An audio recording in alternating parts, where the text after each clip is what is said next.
এই পর্যায়ে বক্তব্য রাখবেন কাঞ্চন পৌরসভা মূল দলের সহসাংগঠনিক সম্পাদক জলি চৌধুরী।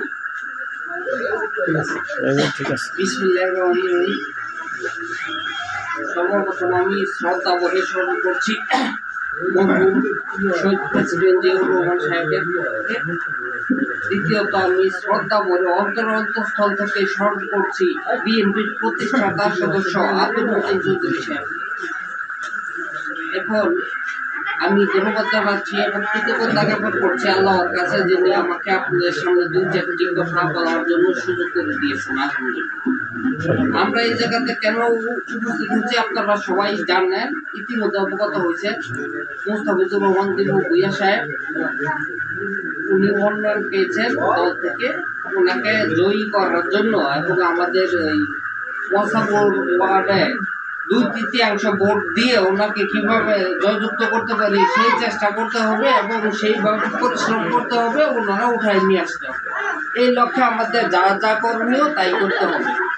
এর মধ্যে আমাদের কোনো দ্বিধাদ্বন্দ্ব রাখা যাবে না, দলীয়ভাবে কোনো ওই গ্রুপিং রাখা যাবে না। একত্রে কাঁধ মিলিয়ে আমাদের ওনারা জয়যুক্ত করতে হবে এবং যেন উনি জয়যুক্ত হতে পারে সেই আশাই ব্যক্ত করছি। আরেকটা কথা হলো এর মধ্যে আবার লক্ষ্য রাখতে হবে, শুধু জয়যুক্ত করতে হবে না, এর মধ্যে লক্ষ্য রাখতে হবে এ লীগ যেন আমাদের মধ্যে বিরতে না পারে।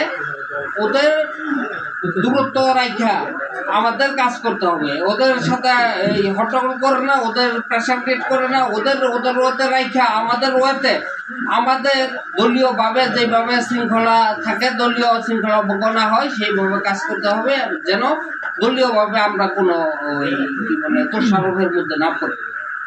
আর আওয়ামী লীগের লোকজন যারা আছে ওদেরকে সাইড করে রেখে আমাদের করতে হবে। ওরা কিন্তু এখন পুশিং করে আমাদের সাথে বিরতে চাচ্ছে, বিরে যাবে অলরেডি আওয়ামী লীগের লোকজন আমাদের দলীয় লোকজনের সাথে একটা গ্রুপিং আমাদের তৈরি করে উঠেছে।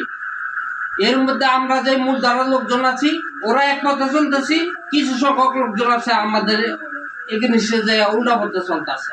এইসব লক্ষ্য রাখতে হবে, এই সব লক্ষ্য রেখে আমাদের কাজ করতে হবে। সর্বোপরি আমি আশা করি ইলেকশনের পরে এটা এই মোটামুটি সলিউশন আইসা পড়ে। এরপরে হলো এই আমরা উপকৃত হয়েছি তারেক রহমান সাহেবের 31 দফা, আপনারা সবাই জানেন। সেটা বাস্তবায়নের লক্ষ্যে 31 দফার মধ্যে কি কি আছে সেটা আমি পুরাটা এখনো জানি না, আংশিক জানি না, পুরোটা যাই না পথ থেকেই সেই মোতাবেক কাজ করতে হবে এবং ওনার এই স্বপ্ন বাস্তবায়ন করতে হবে এবং ওনার যে ইশতেহার দাখিল করবে সেই ইশতেহার মোতাবেক কাজ করে বাংলাদেশে এই বিএনপি গভর্নমেন্ট আনতে হবে, এটাই আমার প্রত্যাশা আপনাদের।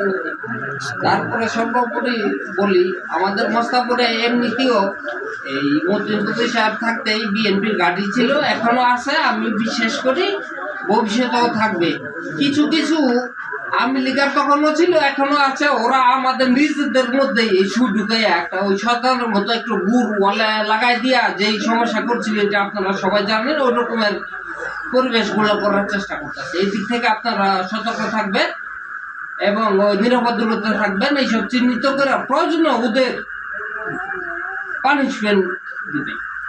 এই নিয়ে যা করতে হয়, যত দূর আমাদের যেতে হয় আমরা যাবো ইনশাল্লাহ। কিন্তু প্রথমেই ওদের এই কি বলে এই উপরে চড়াও হওয়া যাবে না, ওদের সুযোগ দিতে হবে। ওরা যদি আমাদের ক্ষতি করে তখন তো আমাদের নিজের ইচ্ছাই পিঠ বাঁচানোর জন্য আমাদের দেয়ালে পিঠ ঠেকে গেলে তখন প্রতিহত করতে হবে, আগে কিছু করা যাবে না, ওদের মধ্যেই চলতে হবে। কিন্তু আমাদের নিজেদের সজাগ থাকতে হবে এবং সচেতন থাকতে হবে যেন এই অবৈধ অনুপ্রবেশকারী আমাদের মধ্যে ঢুকতে না পারে।